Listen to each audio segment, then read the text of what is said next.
Hello बच्चों, क्या हाल चाल है? सब बढ़िया है। तो मैं आज विद्युत धारा का पार्ट 2 लेके आया हूँ और इसमें आपको बताना चाहता हूँ कि विद्युत धारा में चालक क्या है, चालक का कितना टाइप होता है, एक चालक होता है कि अचालक होता है। उसके बाद पढ़ेंगे विभव क्या है, फिर ईएमएफ क्या है और ये सब के बारे में आज पढ़ेंगे। शेयर सब्सक्राइब ये सब आप कर सकते हैं एज योर विश। ठीक है, चलो तो देखते हैं ये चालक क्या है। तो चालक में बोला गया है कि आवेशों के प्रवाह को क्या कहेंगे? चालक कहेंगे। आवेशों के प्रवाह क्या कहेंगे? चालक कहेंगे। जैसे देखो, या फ्लो ऑफ चार्ज कहेंगे। सभी जो धातु होता है वो होता है चालक। सभी धातु क्या होता है? चालक होता है। उसके बाद लवण का जलीय विलयन, लवण का जलीय विलयन सिर्फ होगा। लवण का जलीय विलयन क्या होगा? आपका चालक होगा। उसके बाद देखिए पढ़ना है क्या? भू संपर्क यानी अर्थिंग क्या है। अर्थिंग जनरली पूछा है कि अर्थिंग क्या है। तो अर्थिंग में पढ़ेंगे क्या कि चालक में अतिरिक्त जो विभव यानी कह सकते हैं धारा आ जाता है, अतिरिक्त जो आवेश आ जाता है उसको हम धरती में प्रवेश करवा देते हैं या गमन करवा देते हैं। इसको बोलते हैं अर्थिंग करना। यानी अतिरिक्त आवेश को धरती में ले जाना क्या कहला जाएगा? अर्थिंग कहला जाएगा। अर्थिंग, ठीक। उसके बाद चालक पदार्थ में कौन कौन से आते हैं? तो सभी जो धातु होते हैं वो सब आपका चालक होते हैं। जैसे लोहा, चांदी, तांबा, ये सब क्या है आपका? लोहा। देखो लोहा, चांदी, तांबा, इस्पात, ये सब जो होगा आपका चालक पदार्थ होगा। उसके बाद अशुद्ध जल यानी कुछ मिला होना चाहिए। अगर किसी जल में कुछ मिला है तो इलेक्ट्रिक पास कर देगा, अगर नहीं मिला हुआ तो इलेक्ट्रिक पास नहीं करेगा। यानी शुद्ध जल में इलेक्ट्रिक पास नहीं करता है, यानी विद्युत धारा पास नहीं करता है। ठीक। तो और भी क्या है? तो आपका धरती, धरती भी क्या है? एक प्रकार का चालक है। जैसे ही हम खड़ा होते हैं धरती पर, करंट लगता है तो देखते हो हमारे पास होते हुए धरती के अंदर से जाता है। यानी अर्थिंग करने का मतलब हो गया, वो क्या हो गया? अर्थ हो गया। उसके बाद आपका हो जाएगा ग्रेफाइट। ग्रेफाइट बहुत बार एग्जाम में पूछता है कि कौन सा एक अधातु है जो क्या होता है? विद्युत धारा का प्रवेश होता है। तो ग्रेफाइट जो होता है, पेंसिल देखे हैं, पेंसिल के नोक में होता है आपका ग्रेफाइट। ठीक। उसके बाद आएंगे अचालक में। अचालक में वैसा पदार्थ जिसमें विद्युत धारा प्रवेश नहीं करता है उसे क्या कहेंगे? अचालक पदार्थ। इंसुलेटर। ठीक। तो इंसुलेटर में क्या आ जाएगा? रबर, पत्थर, चीनी मिट्टी। शुद्ध जल, शुद्ध जल भी क्या है आपका? इंसुलेटर है, उसमें कोई विद्युत धारा प्रवाह नहीं होगा। जब शुद्ध होगा तब प्रवाह नहीं होगा। उसके बाद आपका कागज, इसमें विद्युत धारा नहीं जाएगा। मोम, मोमबत्ती का मोम जो होता है उसमें विद्युत धारा नहीं जा पाता है। ठीक। उसके बाद आएगा रेशम या एनोनाइट्स, ये जो होगा इसमें विद्युत धारा प्रवेश नहीं करेगा। अब आगे देखते हैं कि इसी दोनों का एक बीच का भाग होता है जिसको हम अर्धचालक बोलते हैं, जिसमें विद्युत धारा प्रवाह बहुत नगण्य मात्रा में होता है, यानी आंशिक रूप से विद्युत धारा प्रवेश करता है।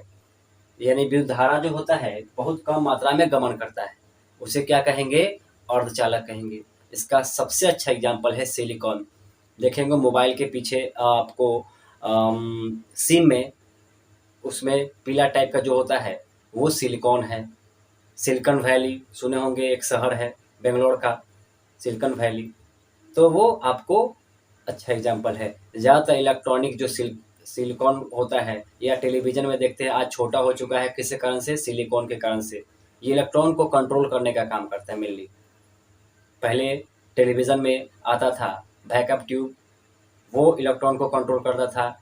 आज उसका एक एडवांस है सिलिकॉन जो इलेक्ट्रॉन को क्या करता है? आपका कंट्रोल करता है। तो आज टीवी का जो साइज है वो छोटा हो चुका है। चलिए, सिलिकॉन हो गया, जर्मेनियम हो गया, आर्सेनिक हो गया और कार्बन हो गया। ये मेनली जो एग्जाम्पल है, और भी है लेकिन आप मेन रूप से याद कर सकते हैं सिलिकॉन, जर्मेनियम, आर्सेनिक और कार्बन। उसके बाद आ जाइए आपका क्या नाम है आपका? ईएमएफ क्या है? ईएमएफ यानी विद्युत वाहक बल क्या है? विद्युत वाहक बल जो जनरली है ये जो है चालक पदार्थ में विद्युत धारा को, इसको विद्युत धारा को एक सिरा से दूसरे सिरा तक, एक सिरा से दूसरे सिरा तक, जैसे मान लो ये जो है एक सिरा से दूसरे सिरा तक किसको, विद्युत धारा को क्या करता है, ढकेल कर ले जाता है। कौन ढकेल कर ले जाता है, तो एक बल काम करता है ढकेलने में, तो उस बल को कहा गया है ईएमएफ। तो लिखा है तक ले जाने में लगाया गया बल, यानी विद्युत धारा को एक सिरा से दूसरे सिरा तक ले जाने में लगाया गया बल जो होगा आपका ईएमएफ होगा। तो ईएमएफ में क्या क्या एग्जांपल हो सकता है, आपका बैटरी, क्या हो जाएगा, बैटरी, आपका सेल, जो एक पार्ट होगा, एक होगा उसको कहेंगे सेल, सेलों को समूह लगा देंगे तो वो हो जाएगा बैटरी। जनरेटर, आपका जो घर में आता है इलेक्ट्रिसिटी, वो भी एक ईएमएफ का ही कारण होता है। यानी ईएमएफ कह सकते हैं कि ईएमएफ है क्या, तो एक जगह से दूसरे जगह ले जाने में लगाया गया बल, एक प्रकार का बल है। ईएमएफ क्या है, एक प्रकार का बल है। नाम में लिखा है इलेक्ट्रोमोटिव फोर्स, उसका मोटो क्या होता है, फोर्स करना, किसको, इलेक्ट्रॉन को फोर्स करना। जैसे देख रहे हो फिगर में, ये जो लड़का है इस इलेक्ट्रॉन को फोर्स कर रहा है, तो कहेंगे ये जो फोर्स लग रहा है इसी फोर्स को कहा गया है ईएमएफ। यानी फोर्स, यानी इलेक्ट्रॉन पर जो फोर्स लगता है जिससे इलेक्ट्रॉन एक जगह से दूसरी जगह चल जाता है, तो इसको कहेंगे ईएमएफ। क्या कहेंगे, ईएमएफ। समझ गए, आई होप यू समझ गए होंगे। अब आ जाएंगे पोटेंशियल, विभव क्या है, पोटेंशियल विभव। तो विभव में कहा गया है कि एक यूनिट इकाई को, यानी एक यूनिट जिसको हम एक इकाई कह सकते हैं, आवेश को अनंत बिंदु से कहाँ खींच कर ले जाना, कहाँ पर, एक विद्युत क्षेत्र में लेकर आना। यानी अनंत बिंदु से विद्युत क्षेत्र में लाने में किया गया कार्य को क्या कहलाता है, विभव कहलाता है। यानी विभव एक प्रकार का क्या है, कार्य है। कार्य, उसका काम क्या है, तो अनंत बिंदु से खींचकर विद्युत क्षेत्र में लाना, ये आपका विभव कहलाता है। ठीक, तो देखो एक एग्जांपल दिए हैं, यहाँ देखते हो, अच्छा से दिखेगा। तो लिखा है कि यूनिट आवेश को अनंत बिंदु से कहाँ ले जाना, विद्युत क्षेत्र में ले जाने में किया गया कार्य को क्या कहते हैं, विभव कहलाता है। देखो ये अनंत बिंदु है, एक क्यू यानी एक आवेश है, एक यूनिट आवेश को अनंत बिंदु से खींच कर कहाँ ला रहा है, ये ला रहा है विद्युत क्षेत्र में। ठीक, आशा करते नजर आ रहा होगा, हाँ ठीक है, नजर आ रहा है।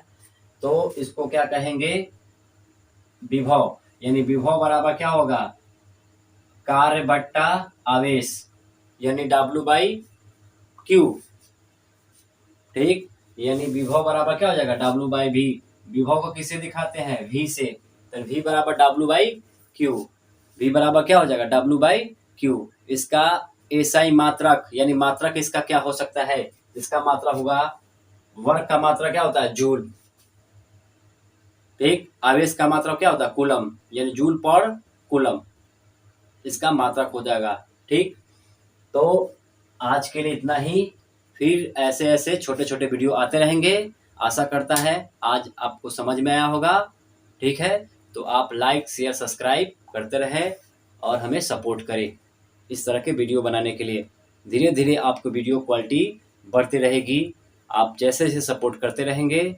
सपोर्ट करने का एक ही है मकसद, आप लाइक शेयर सब्सक्राइब कमेंट और पूरी तरह से वीडियो देखिए, तभी आप समझ पाएंगे। तो आप पहले पेन कॉपी ले और उसमें नोट डाउन कर ले, हटता हूँ, आप स्क्रीनशॉट भी ले सकते हैं और आराम से लिख ले, तभी आपको प्रॉपर समझ में आएगा। अगर नहीं समझ में आता है तो कमेंट बॉक्स में आप लिख लिए, या व्हाट्सएप पर आप व्हाट्सएप कर सकते हैं, या टेलीग्राम पर या इंस्टाग्राम पर, कहीं भी आप हमें फॉलो कर सकते हैं। सारे डिस्क्रिप्शन में दिए गए हैं। और एक बुक है बुक भी कुछ दिया गया है जो लाइफ चेंजर बुक कहा जाता है। उस बुक को पढ़े, डेली आप आधा घंटा से 1 घंटा पढ़ सकते हैं, जो लाइफ चेंजिंग है, यानी आपका मेंटली स्टेज को एक बड़े पैमाने पर सोचने को मजबूर कर देगा। तो आशा करते हैं अच्छा लगा होगा आज का वीडियो, तो आप स्क्रीनशॉट ले सकते हैं।